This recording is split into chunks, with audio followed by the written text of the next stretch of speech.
ओम नमो भगवते वासुदेवाय। नारायणं नमस्कृत्य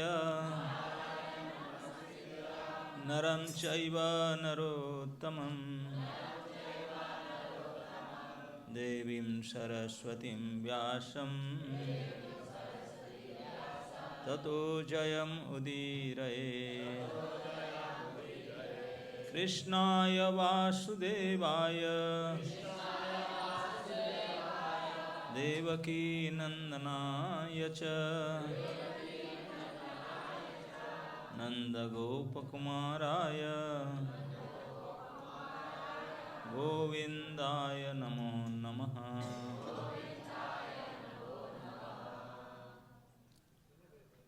तो आज हम लोग श्रीमद् भागवत महापुराण के तीसरा स्कंद के 9वां अध्याय के श्लोक संख्या 30। थोड़ा देर अनाउंस कर दे, जो बर्मा नहीं जानते वो साइड में बैठ जाए, उनको ट्रांसलेट होगा अलग से। ओ जो बर्मा नहीं जानता ना, हिंदी नहीं जानते। हरे कृष्णा। तो जब हिंदी को नाम लगा बात करें, उबे ना बता भी बात साक्षी बात बहुत बता दे मुझे। उबे ना बता भी बात हुआ, प्रभा बता इसी के लिए जो मानो साक्षी बात बहुत बता दे मुझे, हरे बता भी बात। हरे कृष्णा।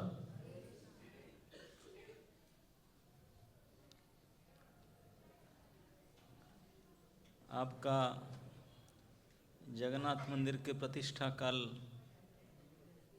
गरुड़ देव के प्रतिष्ठा हुआ काल एक बहुत अच्छा तिथि था, आप नहीं जानते। विवाह पंचमी, सीता देवी का राम जी के साथ काल के तिथि में विवाह हुआ था। पंचमी तिथि में अजोग जोग है। ये पूरे साल में 4-5 ऐसी तिथि है जिसमें कोई देखना नहीं पड़ता, वो शुभ ही होता है, शुभ ही शुभ होता है। उसमें से एक तिथि काल था विवाह पंचमी, और आज ओढ़न षष्ठी है।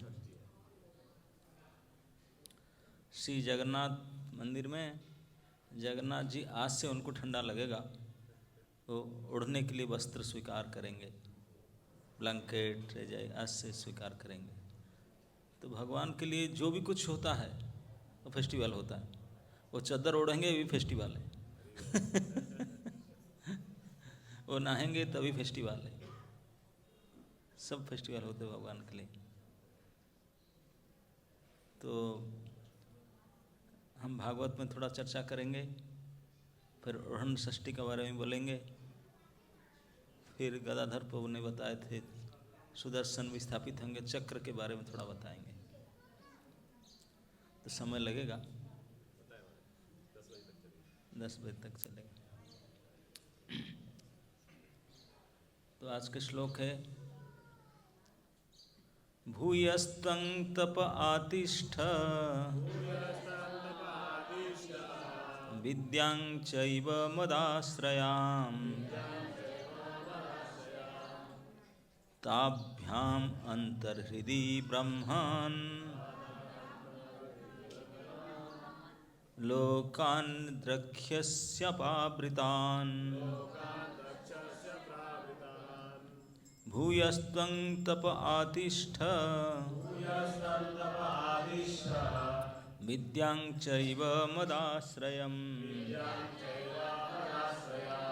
ताभ्याम् अंतर्हृदि ब्रह्मान् लोकान् द्रक्ष्यस्यपावृतान्।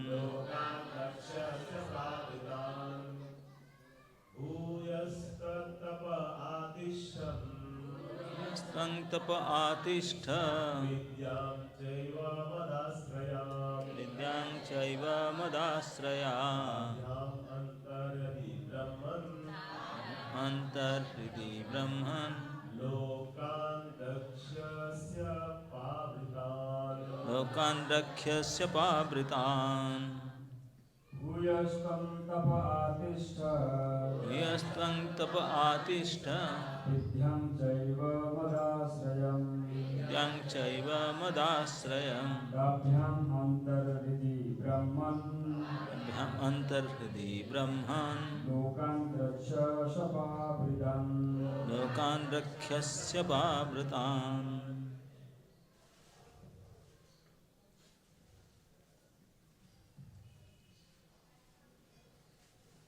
भूयस्तं तप आत्तिष्ठ विद्यां चैव मदाश्रयम् काव्यमम् अन्तर्हितीर्दिस् ब्रह्मान् लोकान् रक्षय छस्यपावृताम्।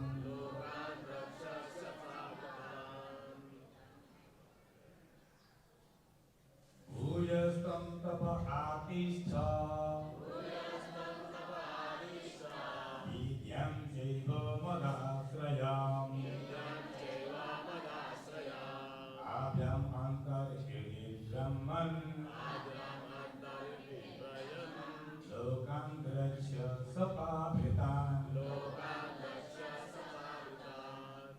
भूयस्तप आदिष्ट विद्यां चैव मदाश्रयामि काव्यम् अन्तर्हृदि ब्रह्मन् लोकान् रक्षस्य पावृतान्। अनुवाद। हे ब्रह्मा, तुम अपने आप को तपस्या तथा ध्यान में स्थित करो और मेरी कृपा पाने हेतु ज्ञान के सिद्धांतों का पालन करो। इन कार्यों से तुम अपने हृदय के भीतर हर बात को समझ सकोगे। श्री भगवान ब्रह्मा जी को उपदेश देते हैं, हे ब्रह्मा, तुम अपने आप को तपस्या तथा ध्यान में स्थित करो और मेरी कृपा पाने हेतु ज्ञान के सिद्धांतों का पालन करो। इन कार्यों से तो आपने हृदय के भीतर से हर बात को समझ सकोगे। तात्पर्य, किसी सौंपे गए उत्तरदायित्वपूर्ण कार्य को संपन्न करने में लगे हुए विशिष्ट व्यक्ति के प्रति भगवान द्वारा प्रदर्शित दया अकल्पनीय है, किंतु उनकी यह दया भक्तिमय सेवा के प्रति हमारी तपस्या तथा अध्यवसाय के कारण प्राप्त होती है। ब्रह्म को लोगों का सृजन करने का कार्य सौंपा गया था। श्री भगवान ने उन्हें आदेश दिया था कि ध्यान करने पर वे आसीन हो ध्यान करने पर वे आसानी से जान सकेंगे कि लोगों को कहाँ पर और किस तरह व्यवस्थित किया जाए। ये आदेश अंतःकरण से आने थे और इस कार्य में चिंता करने की कोई आवश्यकता न थी। बुद्धि योग के ऐसे आदेश स्वयं भगवान द्वारा अंतःकरण से सीधे प्रदान किया जाते हैं, जिसकी पुष्टि भगवद गीता 10 अध्याय में 10 नंबर श्लोक में हुआ है। तो यहाँ श्रीमद् भागवत में श्री भगवान ने श्री ब्रह्मा जी को जो आदेश दे रहे हैं बड़े महत्वपूर्ण है। ब्रह्मा जी ने जो प्रार्थना कर रहे थे, मैं सृष्टि करने के लिए मुझे सामर्थ्य चाहिए। भगवान बोले कोई सामर्थ्य नहीं, मेरे कृपा से सब हो जाएगा। ना आपकी कृपा कैसे मिलेगा, ना आपको जो सौंपा हुआ काम करो। आपको तपस्या और प्रयास, ध्यान, तपस्या और ध्यान में आप रहो, अपने आप हृदय में सब प्रकट हो जाएगा। मैं हृदय में दे दूंगा सब। तो प्रभुपाद जी ने लिखते हैं तात्पर्य में, किसी को कोई दायित्व सौंपा गया, कोई काम करने के लिए दिया गया तो उसके साथ साथ उनकी क्षमता भी दिया जाता है। जिनको देते हैं, किसी को कोई ड्राइविंग करने के लिए चाबी दिया मतलब पहले पता लगा हो कि ड्राइविंग आता है कि नहीं, ऐसे नहीं है। तो कोई दायित्व किसी को देता है तो समझ बूझ करके दायित्व देता है, तो भगवान बोलते हैं कि ब्रह्मा को बोले मैं तुझे एक दायित्व दिया लोक सृजन में, तो ये मत सोचो कि मैं जान ऐसे दिया भूल गलती से, मैं सोच विचार करके दिया हूँ और तेरे अंदर जो भी आवश्यकता सब मैं दे दूँगा। आप जा कर के शुरू करो कार्य। कार्य शुरू करने से पहले हमको तपस्या करना होता है। अध्यवसाय मतलब प्रयास करना होता है।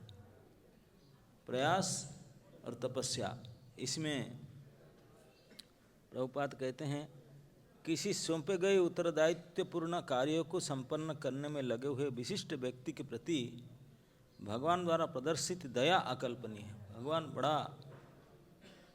अंदाज से परे दया करते हैं, किंतु ये दया को प्राप्त करने का विधि चाहिए। दया को प्राप्त करने के लिए हमको भक्ति करना होगा। भक्ति, तपस्या और अध्यवसाय के कारण ये दया प्राप्त होता है। भक्ति के कार्य को संपन्न करना है, तपस्या करना है और करते रहना है। भगवान कब दया करेंगे, किस प्रकार, वो जानते हैं, हम नहीं कह सकते। किसी से दया बंदूक दिखा कर ले सकते हैं? गोली मार दूंगा, दया कर, दया कर, इसे किसी को हो सकता है क्या? नहीं, दया को जबरदस्ती किसी नहीं लिया जा सकता। आप लगे रहो, सेवा करते रहो, वो प्रसन्न हो जाए। कब होंगे वो जानते हैं, कैसे प्रसन्न होंगे, वो हो जाए तब तो दया करें। तो भगवान वही कहते हैं, बोले तुम्हारा काम में लगे रहो, मेरा काम दया करना है। मैं जब देखूंगा तो हाँ अब दया करना चाहिए, मैं करूँगा। तो बोलते हैं केवल ब्रह्मा जी के लिए नहीं, ब्रह्मा को लक्ष्य करके संसार के जितने व्यक्ति सभी के लिए आप लोग को जो उत्तरदायित्व, जो रिस्पॉन्सिबिलिटी, जो काम सौंपा गया है, उस काम में आपको लगे रहना चाहिए।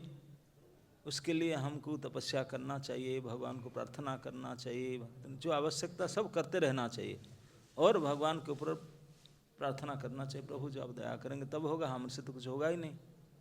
एकाकी अमार नहीं पाए बल, हम कुछ नहीं कर सकते, लेकिन आपके कृपा की आशा रख करके हम प्रयास करते रहते हैं। तो हम सभी के लिए, विशेष करके जब भगवान को मानते हैं, हमारा एक कर्तव्य है कि भगवान के प्रचार करना, अपने जीवन को सुधारना और लोगों को भी कल्याण करना। इसके लिए जो जो आवश्यकता है, पहले हमको सुधारने के लिए हमको भक्ति में दृढ़ होना पड़ेगा, अध्ययन आदि करना पड़ेगा, जो नियम को पालन करना पड़ेगा, प्लस प्रचार कार्यों में जाना पड़ेगा, उसमें लगे रहें और हर समय में भगवान की कृपा के ऊपर आश्रित रहना चाहिए। मेरे से कुछ नहीं होने वाला है, मैं तो भगवत आज्ञा को पालन मात्र करता हूँ और गुरु कृष्ण के कृपा से मेरा जो कार्य होगा सफल होगा। तो हमको लेबर की तरह काम में लगना चाहिए, फल भगवान के ऊपर है। भगवान भी कहते हैं कर्मणा अधिकार अस्तु, मैं तुझे काम करने के लिए अधिकार दिया। लेकिन हम लोग को गलती क्या करते हैं, काम करने से पहले क्या होगा, पहले रिजल्ट को सोचते हैं। रिजल्ट में तेरा अधिकार नहीं है, तो क्यों सोचता है? रिजल्ट देंगे नहीं देंगे, क्या कैसे देंगे, क्या करेंगे, उनके ऊपर है। फल में सोचने का अधिकार, हमारा लेबर की तरह काम करना है, क्या होगा पता नहीं।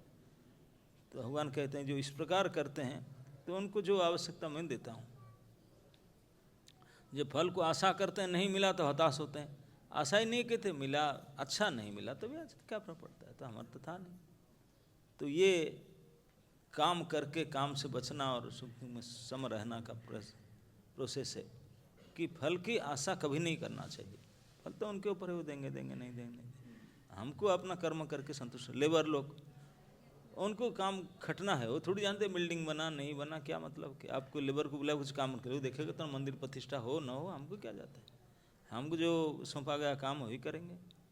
हम लोग को वही है, हमारा जो सौंपा गया काम करना चाहिए, भगवान के ऊपर छोड़ देना चाहिए। ठाकुर जी जैसे करेंगे तब ठाकुर जी कृपा करते हैं। भगवान की दया अद्भुत है, लेकिन जो दया के लिए पात्र बनते हैं, पात्र बनने का क्या है ना, जैसे ब्रह्मा को बोले कि तुम जाओ उत्तिष्ठ तप विद्याम, आपने अपना जो अभ्यास करना है, तपस्या विद्या को, ज्ञान को अभ्यास करो, और समय पर मैं कृपा करूँगा, आपके अंदर ही सारे प्रकट हो जाएगा, कैसे सृष्टि करना है, क्या करना है, सारे अपना अंदर अपने आप पता चल जाएगा। ठीक उसी प्रकार हम अगर केवल अपेक्षा करेंगे, जो भी कष्ट आएगा सहन करके पड़े रहेंगे, तो अपने आप समय आएगा बिल्कुल पुष्ट होकर सब फलीभूत हो जाएगा। उसके उदाहरण में हमेशा देते हैं। आपको बर्मा में आम होता है कि नहीं? मिचना भी होता है? होता है, क्यों देखता नहीं आम? जैसे आम के पेड़ में कच्चा आम होता है, तो कोई कच्चा आम मुंह में देता है, थू थू कर फेंकता है, खट्टा है, कैसा है कि नहीं, खाने के लायक नहीं, फेंक देते हैं, कोई आदर नहीं करता उसको। तो वही कच्चा आम पेड़ में अगर लगे रहे, अब जानते ना आम के समय में बहुत हवा चलता है, बारिश, वो पत्थर गिरता है, ओला, लेकिन अगर वो पेड़ को छोड़ा नहीं, उसमें पेड़ में लगे रहे, केवल पड़े रहे 2 महीना 3 महीना, 2-3 महीना में वही आम लाल पीला हो जाएगा, पक जाएगा, पेड़ से पका हुआ आम हो जाएगा। फिर कोई थू थू नहीं करेंगे, 200 रुपया किलो में बेचेगा, इतने आदर करेंगे। उसके लिए इतने आदर पाने के लिए, इतने महत्व बनने के लिए क्या क्या उन्होंने कुछ ट्रेनिंग लिया, कुछ किया, क्या क्या? पढ़े लगे रहना, बस हम लोग को यही करना, छोड़ना नहीं, लगे रहना।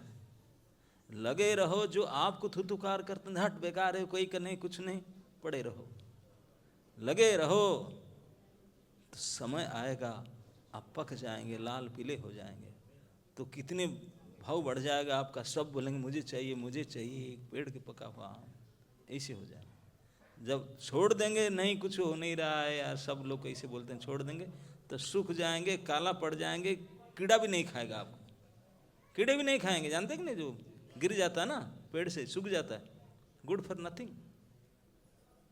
आप लोग छोड़ देंगे तो कहीं के लायक नहीं रह जाएंगे, लेकिन पड़े रहेंगे सहन करके, गाली दिया कोई बात नहीं, पीटा कोई बात नहीं, ये नहीं होता कोई बात नहीं, लगे रहो, समय के अनुसार पक जाएंगे। और फिर दुनिया बोलेगा अरे ये तो बिल्कुल पका हुआ है कि नहीं। तो इसलिए कभी नहीं छोड़ना चाहिए।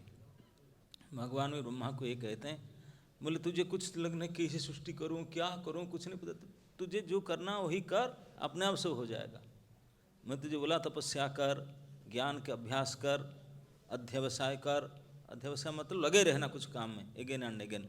जो तप विद्याम उत्तिष्ठ, तपस्या में और ज्ञान के अभ्यास में तो स्थित रहना चाहिए। समय आएगा मैं अपने आप अंदर से सब बता दूंगा, लेकिन मैं पहले नहीं बताऊंगा। तो इस प्रकार हम जैसे भक्तों को यही आदेश ब्रह्मा को लक्ष्य करके भगवान हमको देते हैं कि हमारा लक्ष्य को पूर्ति करने के लिए हमको लगे रहना चाहिए, अध्यवसाय, अगेन एंड अगेन अनुशीलन करते रहना चाहिए। कब होगा ये आप छोड़ दीजिए, अपना काम लगे रहना है। ठाकुर जी कृपा अवश्य करते हो, करेंगे और समय पर पूरा हो जाएगा। हम उसमें केवल भगवान की कृपा करेंगे, करते ही अवश्य हमारे ऊपर करेंगे, हमारा काम हम करते हैं, लगे रहें, यही करते रहना चाहिए अभ्यास।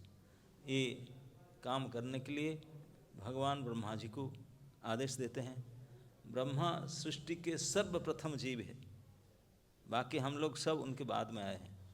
फर्स्ट प्रथम जीव मनुष्य है ब्रह्मा, तो उनको भगवान ने ऐसी शिक्षा दिए और वही आदेश दिए कि लगे रहो। तो ब्रह्मा के आदेश के अनुसार हम सभी, हम लोग तो ब्रह्म परंपरा में ही है, हमारा वही काम है, लगे रहना चाहिए। क्या होगा और प्रभु के ऊपर है, हम मरते दम तक लगे रहना चाहिए बस। जब तक पर बड़े बड़े जो भक्त लोग, वो तो यहाँ तक कहते हैं कि अगर इस जीवन में नहीं होगा कोई बात नहीं, अगले जीवन में फिर मैं प्रयास करूँगा, फिर प्रयास करूँगा, छोड़ूंगा तो नहीं। तो इस प्रकार के निष्ठा, इस प्रकार के उत्साह को देखने से भगवान कृपा करते हैं। अगर हम हताश हो जाएंगे तो होपलेस हो जाएंगे तो कोई सफलता नहीं होगा। तो इसलिए भक्ति में निराशा होने का कभी नहीं कहा गया। आशा बंध समुद्र कंठा, आशा के बांध वैकुंठ तक लगाना चाहिए, आशा रखना चाहिए। इसी जन्म में नहीं हुआ, अगले जन्म में, अगले जन्म में है तो अगले जन्म में, लेकिन आशा कभी नहीं छोड़ना है। अवश्य राखी वे कृष्ण विश्वास पाल, कृष्ण हमारा रक्षा करेंगे, ये दृढ़ विश्वास होना चाहिए। कितने भी कष्ट आए, फेल्योर आए, आशा नहीं छोड़ना चाहिए ना। इस जीवन में नहीं हुआ तो फिर क्या, मेरा कोई गलती हुआ, ठाकुर जी तो कृपा करेंगे ही, इस बार नहीं कि तो अगली बार करेंगे। तो तो इस प्रकार के आशा को देखने से भगवान खुश हो जाते हैं और तुरंत कृपा करते हैं। और हम जब आशाहीन हो जाते हैं, पता नहीं, तब फिर भगवान बोलते गेट आउट फ्रॉम हियर। लेकिन जितने जो आशा के ऊपर ज़्यादा भरोसा करते हैं, भगवान इतने जल्दी कृपा करते हैं। तो ये हम सभी का कर्तव्य निष्ठा होना चाहिए, अपने काम में निष्ठा रखना चाहिए और भगवान के कृपा के ऊपर बिल्कुल भरोसा रखना चाहिए कि समय पर भगवान अवश्य कृपा करेंगे और हमारा कल्याण होगा। यही हमारे भक्ति और जीवन की सिद्धांत होना चाहिए। तो जैसे मैं आज बताया था कि आज ओढ़न षष्ठी है, आप लोग सब जगन्नाथ मंदिर है, जगन्नाथ जी के उपासक है। जो आदि जगन्नाथ मंदिर श्री क्षेत्र श्री पुरुषोत्तम क्षेत्रपुरी में है, वहाँ जगन्नाथ जी के आज विशेष उत्सव होगा शाम को, ओढ़न षष्ठी उत्सव। इसमें जगन्नाथ जी आज से फिर मार्च होली तक वो स्वीकार करेंगे, फिर होली के दिन फिर छोड़ देंगे रजाई। तो इसमें चैतन्य भागवत में बड़े सुंदर कथा आता है, तो उसको हम थोड़ा पढ़ लेते हैं और सुनेंगे। एक दिन गदाधर देव प्रभु स्थाने, ये भी गदाधर थे, गदाधर पंडित आप नहीं हो। एक दिन गदाधर देव प्रभु स्थाने, कहिले न पूर्व मंत्र दीक्षार कारणे। क्या हुआ था, जब पुरी में श्रीमान महाप्रभु रहते थे, गदाधर पंडित भी वहीं रुकते थे। गदाधर पंडित साक्षात राधा रानी के शक्ति के अवतार है। और कई महाप्रभु जो पुरी में रहे, सबको भेज देते वापस, बोल जाओ मैं तो संन्यास लिया रहा, आप लोग जाओ प्रचार में जाओ जाओ, सबको भेज रहे थे। नित्यानंद प्रभु को भेज दिए, जो भी थे सभी को भेजे। तो गदाधर सोचे अगर मुझे भेज देंगे, मैं तो मना नहीं कर सकता, वो मेरे मालिक हैं, मेरे प्राणनाथ है, मैं मना नहीं कर सकता, लेकिन उनको छोड़कर मैं रह भी नहीं सकता। क्या करूं? उनके सामने जाऊं, बोलेंगे गदाधर तुम जाओ प्रचार में, मैं अगर चला भी जाऊं मर जाऊंगा, क्योंकि उनके बिना मुझे रहा नहीं जाएगा। और उनके आज्ञा को अवज्ञा भी नहीं कर सकता, मना भी नहीं कर सकता। क्या करूं? 2-3 दिन तो गए नहीं उनके सामने, डर के मारे क्या बोल देंगे, मैं क्या करूं? बहुत सोचने लगे क्या करूं, न जा के रह नहीं सकते। तो सोच सोच करके क्षेत्र संन्यास ले लिए थे। क्षेत्र संन्यास के नियम होता है, ये संन्यास लेने से क्षेत्र छोड़कर कहीं नहीं जान सकते। तो क्षेत्र संन्यास लेकर के गए। महाप्रभु बोले अरे गदाधर ये क्या ना, सारी जल्दी से था, मैं परमिशन नहीं ले पाया, एक्सक्यूज मी, हमें क्षेत्र संन्यास। बोले क्षेत्र संन्यास ले लिया? क्षेत्र में पता है ना, पूरी क्षेत्र छोड़ के, बस मैं तो समझ कर ले लिया क्षेत्र छोड़ के जाऊंगा नहीं, क्योंकि आप क्षेत्र छोड़ के जाएंगे नहीं, मैं भी नहीं जाऊंगा, पक्षात रहूँगा। लेकिन भगवान जानते हैं भक्तों के भाव को। भगवान समझ मेरे साथ रहेगा, लेकिन क्या करेगा, काम क्या है। बिना एंगेजमेंट में डिवोटी माया में फंसेंगे। ये भगवान ने बनाए माया को इसके लिए। एम्प्टी माइंड डेविल्स वर्कशॉप अंग्रेजी में कहते हैं। खाली मन शैतान का घर। अगर खाली रहा तो खा जाएगा माया। बिजी रहना चाहिए, हमेशा कुछ ना कुछ कार्य में लगे रहना चाहिए। ये ब्रह्मा जी बोले बिजी लगे रहो, तब तो माया से बच सकोगे।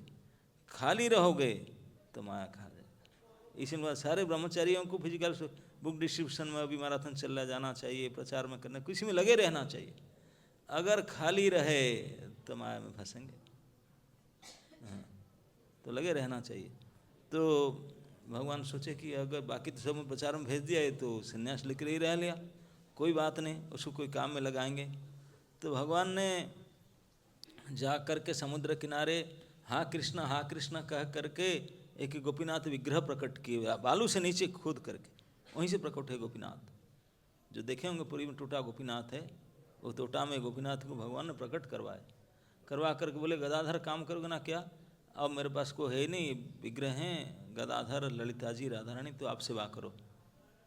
प्रभु आपका जैसा आदेश। लेकिन पता नहीं था, मंदिर तो बना देते हैं, लेकिन जब वर्शिपिंग का काम पड़ता है और रोते हैं, कौन पुजारी काम करेगा। चिट्ठी लिखते हैं कि पुजारी चाहिए, सेवा नहीं हो पा रहा है, पुजारी। सबसे समस्या आई है। तो वो तो मंदिर विग्रह ला कर दे दिए, 3 विग्रह, राधा रानी, ललिता सखी और गोपीनाथ जी। अब बोले तुम पुजारी काम करो। अब पूजा काम करेंगे, पुजारी काम बंधन कार्य है, छोड़ के जा नहीं सकते। ठाकुर जी कुछ बोलते नहीं है और आप छोड़ के जा नहीं सकते। सुबह से लगे रहो शाम तक, मंगल आरती करो, दर्शन आरती करो, स्नान करो, फिर मंगल धूप करो, फिर राजभोग करो, फिर शयन आरती करो, वाल करो, ये सब पूरा लगे रहना पड़ता है। मतलब अब हिल नहीं सकते। तो गदाधर पंडित करके थक गए, बोले अरे क्या ये फंस गया, ये मैं प्रचार में जाना अच्छा था यार यार आके फंस गया। तो एक दिन आकर के बोले प्रभु मैं जो गायत्री मंत्र भूल गया। सेकंड इंस्टेंट जो मेरा हुआ था ना, तभी जमाने में प्रिंट आउट तो नहीं था कि पेपर प्रिंट कर दे देंगे, अब रख लो पास में, जो देखना है देख कर पढ़ लेना। तब कान में बोलते थे, बोले मैं कर्ण मंत्र भूल गया, याद नहीं, पता नहीं किसी को बोल दिया। इसे कहते हैं कि जो गुप्त मंत्र होता है अगर आप किसी को बता दिया तो फिर आप भूल जाओगे। तो ही गदाधर पंडित कहते हैं, एक दिन गदाधर देव प्रभु स्थाने, प्रभु के स्थान में गदाधर एक दिन आकर के बोले, कहिले न पूर्व मंत्र दीक्षार कारणे। बोले मैं पूर्व जो मंत्र दीक्षा लिया था उसके बारे में चर्चा किए। क्या बोले, इष्ट मंत्र आमी जे कहिलु कार प्रति, सही हैते अमर नासपुरे भालमती। बोले प्रभु एक्सक्यूज मी, क्षमा करे, मुझे लगता है जो मेरा गुरु मंत्र था, इष्ट मंत्र, मैं शायद किसी को बोल दिया कि क्या भूल गया। कहिलु कार प्रति सही हैते अमर नासपुरे भालम, उसी समय से मेरा स्मरण नहीं हो रहा। सही मंत्र तुम्ही मोरे कर पुनर्बार, कह पुनर्बार, तबे मन प्रसन्नता हईबे अमार। वो मंत्र मुझे दोबारा आप दे दीजिए, तब मैं प्रसन्न हो जाऊँ, मंत्र भूल गया मैंने। प्रभु बोले तुम्हारा जे उपदेष्टा अच्छे। प्रभु बोलते हैं कि मेरे से किसे मंत्र लेगा, तुम्हारा गुरु है, वो मंत्र दिया है वही देगा, मैं कैसे दे सकता हूँ। इसको क्या लेकर इधर रखते हैं।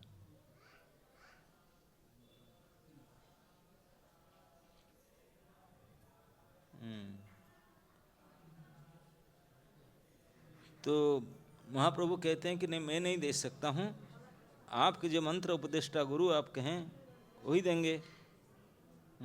सही मंत्र तुम्ही मोरे कहा पुनर्बार, तबे मन प्रसन्नता है बार। प्रभु बोले तुम्हारा जो उपदेष्टा छे, सावधान तथा अपराधी हव पाछे। बोले सावधान, गुरु को त्याग करके दूसरे किससे मंत्र लेना बड़ा अपराध है, गुरु अपराध है। जो आपके गुरु जी मंत्र दिए हैं उन्हीं से मंत्र लेना पड़ेगा, और कोई वो नहीं है कुछ होगा और किसी पास चले जाए, बोले ये नहीं चलेगा, ये अपराध है। महाप्रभु सिखाते हैं, मंत्र की दाय प्राण मोर तुम्हार। बोला तुम मंत्र मुझे मांग रहा है, मैं तो तुझे प्राण देने के लिए तैयार हूँ, लेकिन उपदेष्टा था कि ते ना हो व्यवहार। आपके गुरु होते हुए मैं नहीं दे सकता हूँ, गुरु ना होते तब मैं दे देता। गदाधर बोले तेह न अच्छे न एथा, तान परिवर्ते तुम्हें कराह सर्वथा। गदाधर बोले ठीक है गुरु हैं, लेकिन यहाँ नहीं है, मैं तो पुरी में हूँ, वो बांग्लादेश में है, चट्टग्राम में है, यहाँ है नहीं। और आप तो सर्वगुरु जगत गुरु हो, आपको देने में कोई दिक्कत नहीं है। प्रभु बोले तुम्हारा जे गुरु विद्या निधि, अनायासे तुम्हारे मिलीबा दिवे विधि। बोले आपके गुरु जो पुंडरीक विद्यानिधि है, ठाकुर जी की इच्छा से बहुत जल्दी आने वाले हैं, आपको मिलाएंगे और आप उनसे मंत्र लेना। फिर सर्व चूड़ामणि जाने न सकल, विद्यानिधि शीघ्र गति आशिवे उत्कल। भगवान तो अंतर्जामी है, सर्वज्ञ शिरोमणि है, वो सब जानते हैं। बोले विद्यानिधि आने वाले उड़ीसा, बहुत जल्दी आएंगे, तुम अपेक्षा थोड़े दिन वेट करो। ए थाई देखिबा दिन दशेर भीतरे, आई से न केवल आमारे देखिबारे। बोले 10 दिन के अंदर मुझे मिलने के लिए विद्यानिधि आ रहे हैं। निरवधि विद्यानिधि हय मोर मने, बुझिलाओ तुम आकर सिया आन ताने, एई मत प्रभु प्रिय गदाधर संगे, तानम मुखे भागवत सुनी था के रंगे। गदाधर पंडित के पास प्रतिदिन महाप्रभु जाते थे भागवत सुनने के लिए, तो टाइम भागवत सुनते थे प्रतिदिन। तो जब बता तो उनको बोले कि आप चिंता मत करो, मुझे बहुत याद आता है पुंडरीक विद्यानिधि का, आने वाले हैं 10 दिन के अंदर, और आपके गुरुजी हैं, आप उनसे मंत्र ले लेना। गदाधर पड़े न सम्मुखे भागवत, सुनिया प्रकाश प्रभु प्रेम भावजत। प्रहलाद चरित्र आर ध्रुवेर चरित्र, शतावृत्ति करिया सुने न सावहित। बोलते हैं कि जब गदाधर पंडित भागवत पढ़ते थे, महाप्रभु बोलते थे ये टॉपिक पढ़ो, इस 100 बार ध्रुव चरित्र और प्रहलाद चरित्र को भगवान सुनते थे। 10th कांटो नहीं है, रासलीला नहीं है, ध्रुव चरित्र और प्रहलाद चरित्र को बार बार कर 100 बार सुनते थे। क्यों? क्योंकि पूरे भागवत में ये 2 चरित्र है बाल चरित्र, बाल भक्त। 5-5 साल की उम्र में ऐसे कठोर तपस्या करके भगवान को प्रकट करा दिए थे, प्रसन्न कर दिए थे।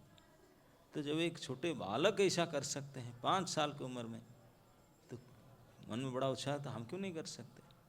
तो इसलिए उत्साह प्रेरणा प्रदानकारी ये बाल भक्त बाल चरित्र भक्त चरित्र को भगवान ने 100 बार सुनते थे। आर कार्य प्रभु नहीं कब नाम गुण बोले न सुने न निरंतर, भागवत पाठे गदाधर महाशय, दामोदर स्वरूप कीर्तन विषय। महाप्रभु भी हमेशा बिजी रहते थे, कभी जप करेंगे, कीर्तन करेंगे, भागवत सुनेंगे, कभी खाली नहीं रहते थे हमेशा। तो इस प्रकार 10 दिन के बाद में पुंडरीक विद्यानिधि आते हैं। जब पुंडरीक विद्यानिधि आते हैं तो उनके एक ही शिष्य थे गदाधर पंडित, तोटा में जाकर उनके साथ रहे, और जिस दिन रहे प्रभु से मुलाकात हुआ बहुत अच्छा हुआ। तो जगन्नाथ दर्शन करने के लिए पहली बार पुरी आए हैं, दर्शन करने के लिए आए। बोले आज तो बड़ा तिथि, आज की तिथि था, बोले ओढ़न षष्ठी है, शाम को जाएंगे, बड़े श्रृंगार बेस शयन आरती देखेंगे। शयन आरती में आज भगवान ने पहली बार ओढ़न स्वीकार करेंगे, ये पर्व है, देखेंगे। तो सब मिल करके गए।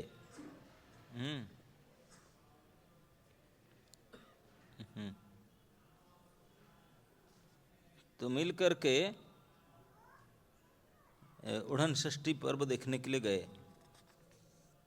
जब देखने के लिए गए तो वहाँ आपको पता है कि नहीं, जैसे आप लोग को जगन्नाथ तो पूजा करते हैं, मंगलारती बाद अभी दर्शनार्थी हुआ कितने बजे? 7:15 बजे।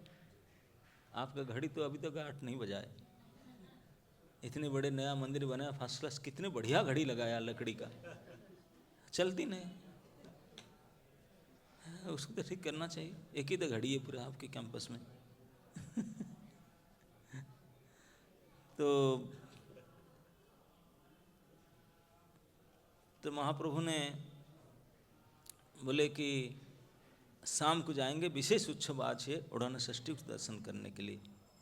मैं ये कहता था जगन्नाथ जी के जो दर्शनार्थी, आपको पता है कि नहीं, दिन में नहीं होता। हाँ, आपको पता नहीं, मंगलारती होता है सुबह प्रातःकाल में, मंगलारती के बाद जो उनके श्रृंगार आरती जो होता है, श्रृंगार दर्शन, वो 7:15, 7:30, 8 ना, पूरा दिन में ही नहीं होता। होता है लेकिन डेली, पता है, रात को 12 बजे होता है श्रृंगार आरती। सोने से पहले भगवान जब सोने जाएंगे तब विशेष श्रृंगार होते हैं, ड्रेसिंग पेंटिंग फर्स्ट क्लास पहन करके पहुड़ों में जाएंगे। शोभा बड़ श्रृंगार वैस हे राधा ईस, पहुड़ बेड़ हेला खुंटिया डाक देला।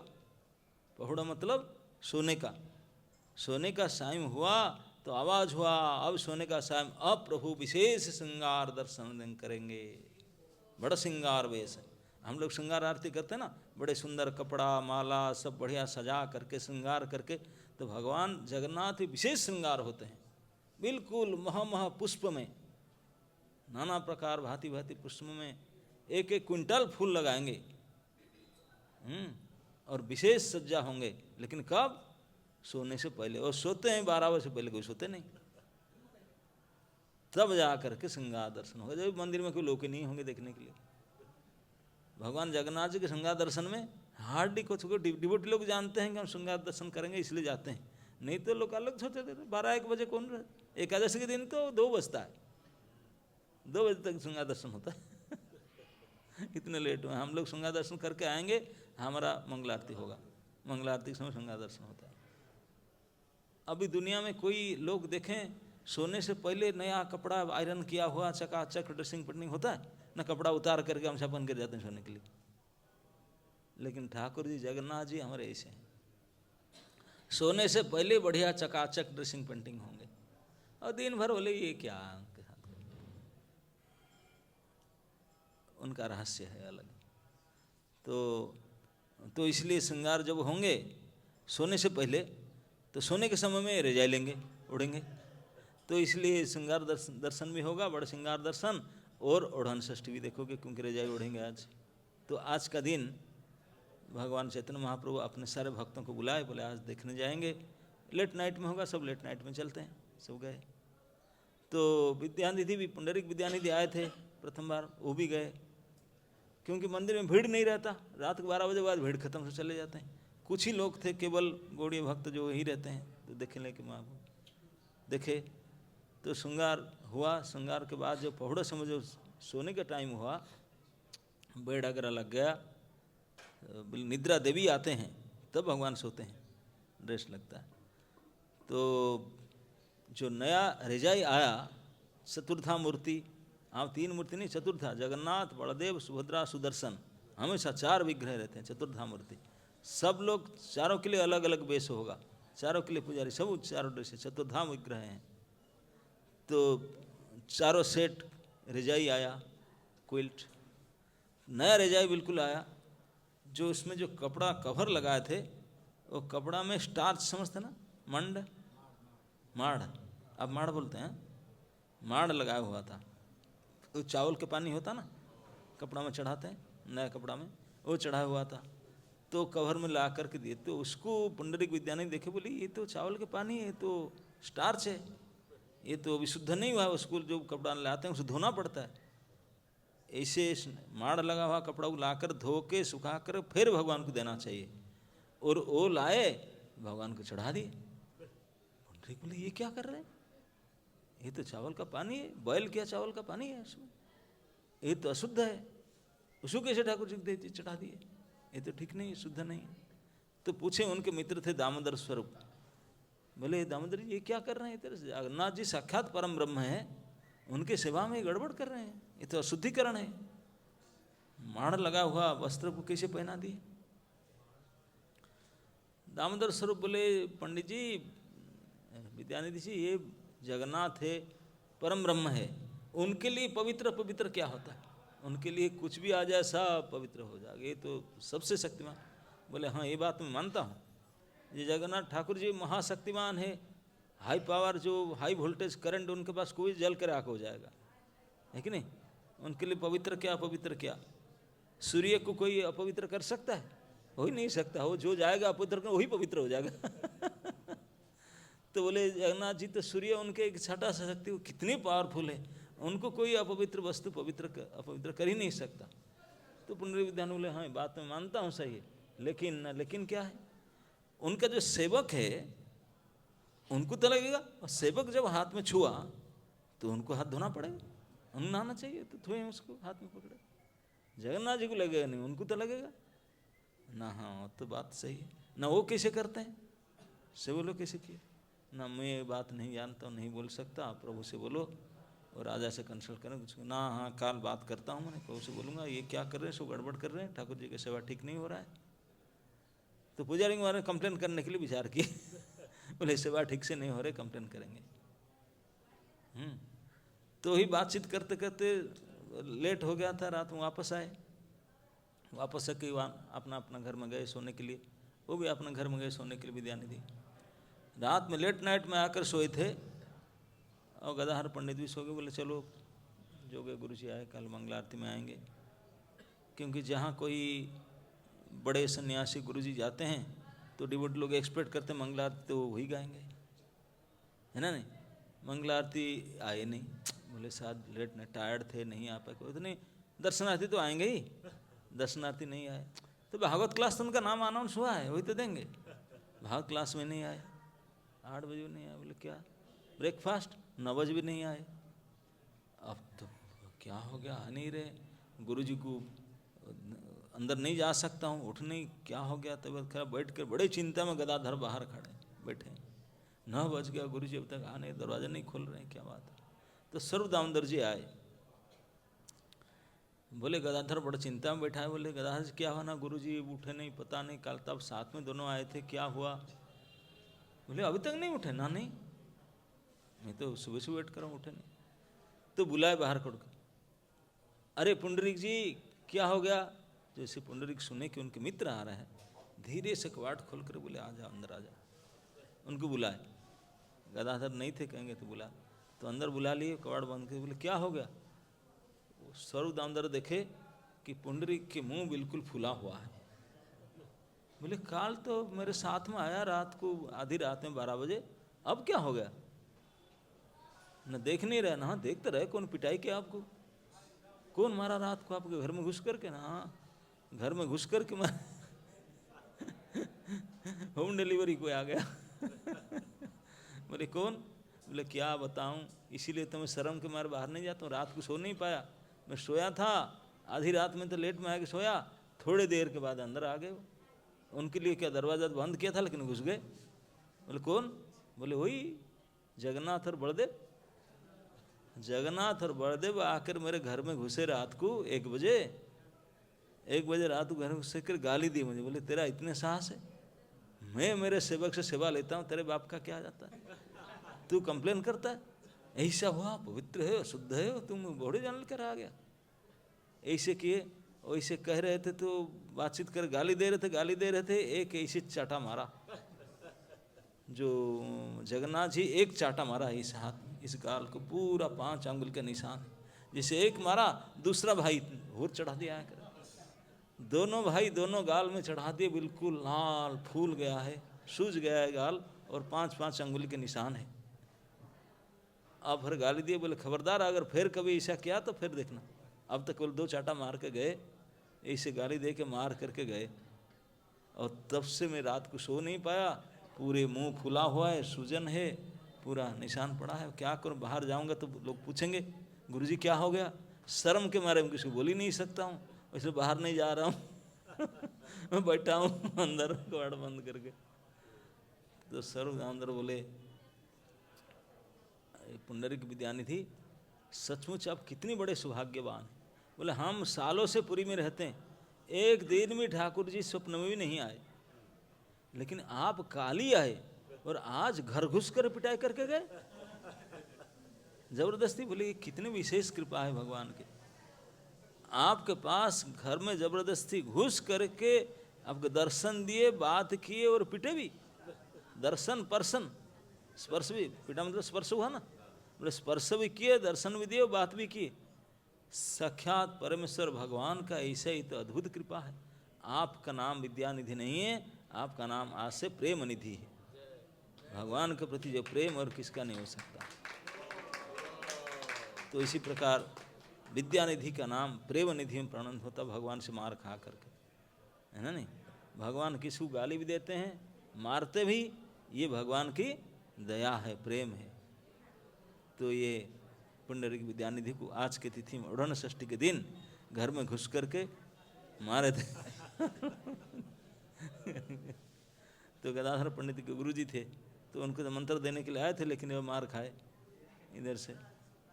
तो इस प्रकार जगन्नाथ मंदिर में ये लीला आज भी होता है, उड़न षष्ठी की लीला। तो आप लोग को तो यहाँ ठंडी तो पहले से हुआ है, आप लोग तो उड़ाते रहते हैं पहले से, है ना। लेकिन आपको पता था कि नहीं करेंगे कि नहीं जगन्नाथ जी के पर्व। तो आज आप लोग चक्र प्रतिष्ठा कर रहे हैं।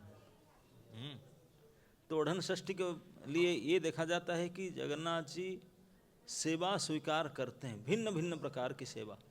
यहाँ तक कि एक ब्लैंकेट की चादर ओढ़ने का सेवा, कोई सेवा आती है बना करके देगा, वो स्वीकार करेंगे। तो इसलिए भगवान को हर एक चीज़ बना करके देना चाहिए। ठाकुर जी अपेक्षा करते हैं, ठंडी आया मेरे लिए ब्लैंकेट बना कर दे, गर्मी आया मेरे लिए गर्मी की पोशाक दे, मुझे जूस पिलाए, मुझे ये किराया गर्मी की खाद्य दे, ठंडी के समय ठंडी का लड्डू वगैरह होता है ना, तिल का जो गज्जक वगैरह जो गर्म करे शरीर को वो खिलाए। वो आशा करते हैं भक्तों से ये सब सेवा।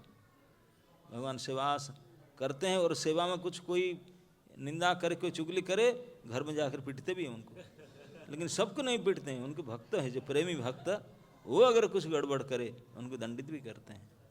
तो भगवान की सेवा, भगवान की दर्शन, भगवान के स्पर्शन, भगवान की कृपा, सब भगवान का हर एक प्रकार से कृपा ही होता है। भगवान अगर डांटेंगे कृपा, भगवान मारेंगे तभी कृपा, भगवान कुछ भी करेंगे दर्शन तभी कृपा। तो इसके लिए भक्त लोग हमेशा लगे रहते हैं। पुंडरीक विद्यानिधि जैसे भक्त मार खा करके प्रेम निधि बन गए। ये भगवान की ऐसी कृपा है। तो इसलिए भगवान जगन्नाथ हमेशा सेवा के लिए आतुर रहते हैं, कौन सेवक मेरा क्या सेवा करेगा। और उनका सेवा तो फेस्टिवल ही है, उनके हर एक सेवा उत्सव है। तो इस प्रकार आज आपका ये मंदिर में चक्र प्रतिष्ठा करेंगे। मंदिर के ऊपर में, मंदिर के ऊपर चक्र प्रतिष्ठा किस लिए करते हैं? क्योंकि जो चक्र है ये भगवान के अस्त्र है। क्या है? महान अस्त्र है, बहुत सुदर्शन महाज्वाला। आप लोगों को पता है, एक बार अम्बरीश महाराज के चक्कर में पड़े थे दुर्वासा ऋषि। दुर्वासा ऋषि ब्रह्मर्षि हैं, महान तपस्वी हैं, ब्रह्मर्षि ब्राह्मण थे। और इतने बड़े तपस्वी फेमस है, वो इतने गुस्सा करते हैं, अभिशाप देना तो उनके नाक में ऊपर बैठा हुआ है, फटाफट अभिशाप दे सकते हैं, स्पट है किसी को कितना। अब एक दिन कार्तिक महीने के लास्ट में द्वादशी आता ना, बड़े एकादशी के द्वादशी, उस समय 3 दिन तक तो एकादशी करना पड़ता है, पंचुक होता है ना, 4 दिन तक फास्टिंग होता है।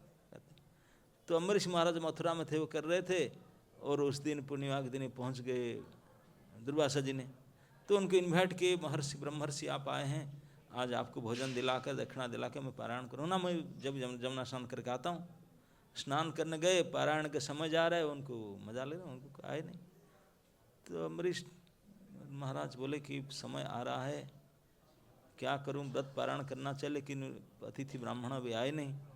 तो लोग बोले कोई बात नहीं, अब तो निर्जला किए थे, पानी पी लीजिए, व्रत भी रखा हो जाएगा और अन्न भी खाए नहीं अपने, इसे कोई नहीं। अब जब अतिथि आएंगे उनके साथ भोजन करना। तो उन्हें जल तुलसी भगवान जो ऑफर किया था थोड़े ले लिए व्रत तोड़ने के लिए। दुर्वासा जी के आते समय पता लगा, अच्छा मुझे बुलाया और खुद पानी पी लिया मैं आने बगैर, ये मेरा अपमान है। गाली दे करके आए, वो खड़े थे, बोले प्रसाद लगाए ना, प्रसाद क्या लगाए, तुम मुझे बिना बुलाए मैं आने से पहले तो पानी पी लिया ना। वो पारायण के समय था ना, क्या पारायण के समय था, मुझे अतिथि बुलाया, मुझे ना देकर कैसे ले लिया। तो बहुत गाली दिया उनको, बोले मैं तेरे बदला लूँगा ना। क्या? बोले तुझे मर्डर दिया जाएगा, से मार डालूंगा तुझे। और आपने एक कृत्या, एक सृष्टि करके एक शक्ति भेजे उनको, बोले जाओ मार डालो उसको। अब अम्बरीश महाराज हाथ जोड़ के खड़े, बोले जैसे आपकी इच्छा, मैं गलती क्या हूँ तो आपको दंड दें। लेकिन भगवान ने अपने शुद्ध भक्तों को, जो उनका सेवक निजी भक्त होते हैं, उनकी सुरक्षा के लिए चक्र को रखते हैं। तो चक्र राज का एक रिस्पॉन्सिबिलिटी होता है भक्तों को सुरक्षा प्रदान करना, इसलिए सबको सुरक्षा प्रदान करने के लिए चक्र राज रहते हैं। जैसे रक्षा प्रदान करना, नरसिंहदेव भगवान कभी कभी आते हैं, लेकिन कोई भगवान नहीं बिजी रहते हैं तो भगवान के आयुध चक्र वो सुरक्षा का दायित्व सिक्योर्ड रखते हैं, तो गुप्त रूप में रहते हैं। सुदर्शन जी ऐसे भक्तों की सुरक्षा छिप करके रह के करते हैं, भगवान उनके दायित्व दिए हैं। तो अम्बरीश महाराज को पता भी नहीं था कि सुदर्शन उनके साथ रहते हैं करके, वो छिपे छिपे रहते थे। जैसे कृत्या आया, जिसको भेजे उन्होंने दुर्वासा ने, सुदर्शन प्रकट हो, बोले मैं सिक्योर्ड रखा हूँ, उनके रक्षा करने के दायित्व हूँ, तुम कृत्या से मारने के लिए। सुदर्शन प्रकट हो गए, प्रकट हो करके आधा सेकंड में जला डाले। जो ब्रह्मर्षि ब्रह्मराक्षसी कृत्या था उसको जला कर राख कर दी। अम्बरीश महाराज को जो से हो गया, तो दुर्वासा जी देखे, बोले अरे मेरे कृत्या को कौन जला दिया, ये कौन है? आप देखे, बोले अरे ये तो बहुत पावरफुल है, सुदर्शन चक्र लगते हैं, तो इतनी ज्वाला इतने तेज है। और उन्हीं की ओर गए, बोले तू ही भेजा था ना कृत्या। सुदर्शन चक्र दुर्वासा की ओर चले। दुर्वासा बोले अरे मेरे ओर क्यों आ रहा है, बहुत हीट गर्मी यहाँ लग रहा है। दौड़े दौड़े तो उनके पीछा नहीं छोड़ा, उनके पीछे सुदर्शन नहीं दौड़े। दुर्वासा ऋषि हाहाकार करके दौड़े, पूरे इस लोक में जितने बड़े बड़े भक्त थे सबके पास गए, सब देखे, बोले रे सुदर्शन जी पीछे जाओ जाओ जाओ, दरवाजा बंद कर, हटो हटो हटो। सभी लोक में गए, पूरे ब्रह्मांड के सारे लोक, ब्रह्मलोक तक फिर शिव लोक गए, कोई नहीं बचा पाए। बोले कहाँ जा, नहीं जिनका है उनका पास, वैकुंठ तक चले गए। वैकुंठ में जा करके सिक्योरिटी खड़े थे, देखे कि जनेऊ डाले, तो पूछे नहीं उनको गेट पास, बोले जाओ। बिना गेट पास में घुस गए, जा कर भगवान वैकुंठपति के शरण में गिरे धड़ाक करके, बोले प्रभु बचाओ, आपके ये अस्त्र मेरे पीछे पड़ा है, पीठ जला दिया, जल रहा है पीठ, प्लीज बचाओ बचाओ। भगवान उठाए उनको, बोले हे ब्राह्मण देव क्या हो गया, ना देखो ये मेरे पीछे। सुदर्शन जी खड़े हो गए, प्रभु के घर में अंदर नहीं गए, बाहर खड़े रहते। बोले मेरे पीछे पीठ जला दिया है, इसे करता हूँ, प्लीज सेव मी। भगवान ने अम्बरीश को उठाए, दुर्वासा जी को उठाए, उठा कर बोले दुर्वासा जी क्षमा करे मुझे, हे ब्राह्मण देव क्षमा करे, मैं आपको रक्षा नहीं कर सकता। हैं आप नहीं कर सकते हो, आपके सुदर्शन है ना, मेरा तो है लेकिन ये दूसरी काम में ड्यूटी में है, अभी वो अपना काम कर रहा, मैं उसको आपको रोका नहीं सकता। बोले फिर कौन मुझे रखा, ना आपको रखा, जिसको अपने मारने के लिए बोले थे वही डिवोटी आपको रक्षा कर सकता है। भगवान ने बोले मैं भी नहीं कर सकता हूँ, मैं स्वाधीन नहीं, मैं पराधीन हूँ, भक्त के अधीन हूँ, तो आपको वापस जाना पड़ेगा अम्बरीश के पास, वही आपको बचा सकता है, मैं नहीं बचा सकता। तो अम्बरीश महाराज सुदर्शन को प्रार्थना किए, तब उनका बचाव हुआ। तो इस प्रकार चक्र सुदर्शन का काम है, जैसे सबसे ऊपर रहते हैं। कई प्राकृतिक विपदा आता है जो होता है ना, वज्रपात होना, ये सब होना, तो इस प्रकार प्राकृतिक विपदा से रक्षा करने के लिए सुदर्शन चक्र सबसे ऊपर टॉप में रहते हैं। टॉप में रहते हैं, किसी प्रकार विपदा को तुरंत वहीं हरण कर देते हैं। अन्य पुराण में वर्णित है कि जब इंद्र ने जो गोवर्धन धारण लीला में इंद्र को अपमानित हुआ था, इंद्र पूजा के समय, गोवर्धन पूजा के बाद में, तो इंद्र ने वज्र मार करके, बारिश करके पूरा ब्रज को नष्ट कर देने के लिए प्रयास कर रहा था। तो भगवान गोवर्धन पर्वत तो उठा लिए नीचे में, लेकिन ऊपर में इतने भयानक बारिश हो रहा है, वो वज्र गिर रहा है, तो भगवान ने सुदर्शन को फोन कर दिए थे। सुदर्शन आकर बैठ गए थे गोवर्धन के ऊपर। जितने बारिश हो रहा था भयानक, आपने इतने तेज था, इतने तेज से पानी सारे नीचे गिरने से पहले से इवापोरेट, क्या बोलते हैं, बाष्पीभूत हो जाता था। गर्म हो जाने से पानी बाष्प हो जाता, वो पानी, बारिश के पानी नीचे गिरने से पहले बाष्प हो जाता था। इतने हीट था सुदर्शन में, इतने हीट। और इंद्र कितने वज्र मारा, कंटिन्यूस वज्र मार रहा था। वज्र सुदर्शन के सामने तो कोई फ्यूज उड़ जाता था उसका, जैसे करंट फ्यूज उड़ जाए तो कोई काम नहीं करे, तो उसे फ्यूज उड़ जाता था बार बार। सुदर्शन के सामने कोई वज्र फज्र कुछ नहीं काम करेगा, इसलिए कुछ भी नहीं हुआ, ब्रज का कुछ बिगड़ा नहीं। सुदर्शन चक्र सारे ऊपर के करंट सारे बारी सब उड़ा दिए। और वही चक्रेश्वर आज भी मानसी गंगा के पास चकलेश्वर महादेव करके बैठे हैं। वो चकलेश्वर महादेव चकलेश्वर नहीं चक्रेश्वर है, वही चक्रेश्वर सुदर्शन चक्र है। चक्र ईश्वर है, भगवान के निजी आयुध भगवान के समान है, इतने शक्तिशाली है। जगन्नाथपुरी में जो चक्र है ऊपर में, ऐसे विधि है जैसे अनेक भक्त होते हैं जो मंदिर के अंदर नहीं जा सकते। जैसे हरिदास ठाकुर थे, सनातन रूप, कई प्रकार होते हैं जो उस जात के नहीं है, इस गोत्र के नहीं है, वो नहीं जा सकते मंदिर के अंदर। उनको भी कभी मंदिर को दर्शन ठाकुर जी को करना है या कुछ भोग लगाना है तो विधि है चक्र मनोही, दूर से चक्र देखेगा उसको ऐसे भोग ऑफरिंग कर सकते। चक्र को भी दूर में खड़ा होकर डायरेक्ट भोग ऑफरिंग कर सकते। चक्र मनोही बोलते हैं, वो भी प्रसाद हो जाएगा। जहाँ तक चक्र दिखाई पड़ता है वहाँ तक भगवान चक्र के द्वारा भी भोग स्वीकार करते हैं और दर्शन देते हैं। अपना दर्शन बोले जगन्नाथ जी के दर्शन नहीं कर पाया, चक्र दर्शन कर लो। तो इसलिए चक्र रखते हैं। अगर कोई मंदिर में आ नहीं पाया तो बाहर खड़े दूर से चक्र को देख दे तो भगवान दर्शन के फल प्राप्त करेगा। दर्शन के पूर्ण फल प्राप्त होता है केवल चक्र दर्शन करने से, क्योंकि चक्र ईश्वर है, चक्रेश्वर अब भगवान से अभिन्न है, भगवान का आयुध। जब वर्णन आता है जब भगवान ने द्वारका में जरा सबर के इंसिडेंट में जब आपने स्वधाम गमन लीला कर रहे थे तो आपने चक्र आदि शंख चक्र गदा पद्म आदि जो आयुध वो आया, तो आयुध को सबसे पहले आपने अपने स्थान में भेजे, क्योंकि ये सब पर्सनालिटी है, ये केवल अस्त्र नहीं है, ये भी एक एक व्यक्तित्व है।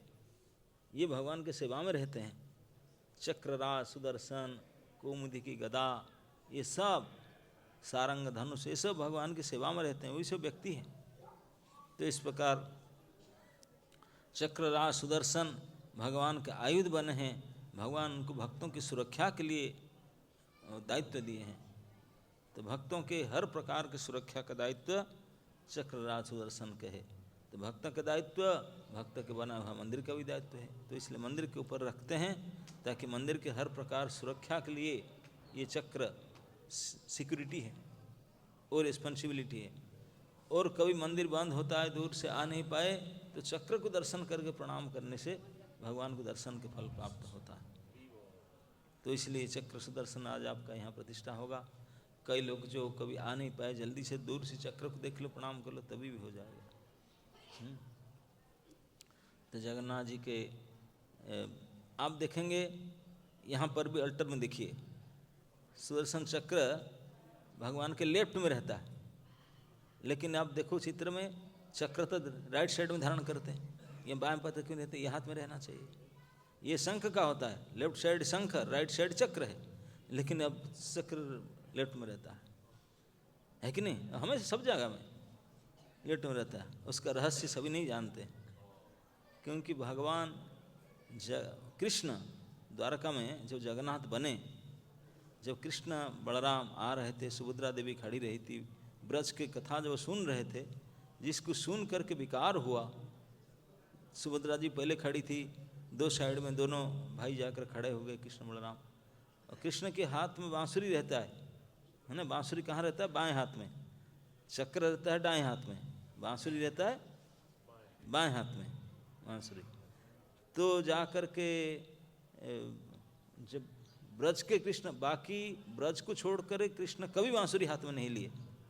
वृंदावन गए तो बांसुरी क्यों छोड़ कर गए, मथुरा में नहीं, द्वारका में नहीं, कहीं बांसुरी उनके हाथ में नहीं, फिर चक्र आ गए। लेकिन जब ब्रज के भाव में अपने सुने तो ब्रज के भाव में कृष्ण बांसुरी वाले हैं, तो उनका विकार हुआ, ब्रजेंद्र कृष्ण का विकार हुआ, इस प्रकार रूप धारण किए। तो बांसुरी का भी विकार होता है ना? नहीं कि बोलते हैं कि मैं क्या करूं, आप तो ऐसे बन गए हाथ उठा करके, आपके रूप का विकार हो, परिवर्तन ऐसा हो गया, मेरा क्या होगा? तुम भी चक्र गोल हो जाओ न। बांसुरी उस तरफ हैं, तो इसलिए बाएं साइड में रहते हैं। वो भी विकार ही है करे, खंबा की तरह रहते हैं। तो ये ब्रज भाव में और द्वारका भाव में चक्रराज सुदर्शन है, वो इस रूप में। तो इस प्रकार से जो चक्र आयुध है, ये जो विष्णु मंदिर जहाँ भी होता है, ये उसके ऊपर में चक्र रहता है। और शिव जी के मंदिर होता है तो चंद्रमा रहता है। ऐसे अलग अलग निशान से पता चल जाता है कि कौन सा मंदिर है, ये विष्णु मंदिर है कि शिव मंदिर है कि देवी मंदिर है। तो जिस मंदिर में चक्र ऊपर रहता है तो विष्णु का होता है। तो चक्रराज ये भगवान का साक्षात आयुध है। तो सुरक्षा प्रदान करने के लिए और भगवान की मंदिर बंद रहने पर भी उनके दर्शन आदि को देने के लिए, भोग आदि स्वीकार करने के लिए वो चक्र मौजूद रहते हैं। अगर कोई मंदिर बंद है, मंदिर के जा नहीं पाए, तो मंदिर परिक्रमा करे, चक्र को परिक्रमा करने से भी भगवान की परिक्रमा जैसा हो जाएगा वो चक्र। तो भगवान इसी चक्र को हमेशा धारण करते हैं और इस चक्र भक्तों को रक्षा करने का काम और कोई भी असाध्य काम को करने के लिए सुदर्शन को आज्ञा दिया जाता है। सुदर्शन चक्र महाज्वाल है, महाशक्तिशाली है। तो उनके सामने फिर कोई और शक्ति, कोई आयुध काम नहीं करेगा सुदर्शन चक्र के सामने। तो इसलिए महाशक्तिशाली आयुध साक्षात चक्रराज सुदर्शन ये भगवान की विशेष आयुध है, जिसको भगवान हाथ में धारण करते हैं और भगवान के सुरक्षा, मंदिर आदि सुरक्षा के लिए ऊपर में स्थापना होता है। तो आज आप लोग आपका मंदिर के बिल्कुल शिखर में उसको स्थापना करेंगे और उसके ऊपर फिर पताका रहेगा, है ना, झंडा रहेगा, पतित पावन नील चक्र, फिर पतित पावन फ्लैग झंडा रहेगा।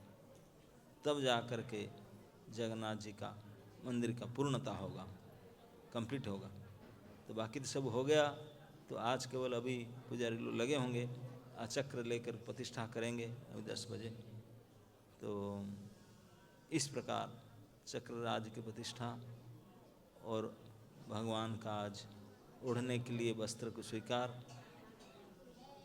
और प्लस भगवान हमको शिक्षा देते हैं भागवत में कि अगर हम भगवान के दया को प्राप्त करना चाहते हैं, भगवान की दया तभी मिलेगा जब हम उसके लिए प्रयत्न करते रहेंगे, करते रहेंगे तब फिर भगवान दया करते हैं। और भगवान दया करने से ही हमारा सारे कर्म सफल होगा। हरे कृष्ण।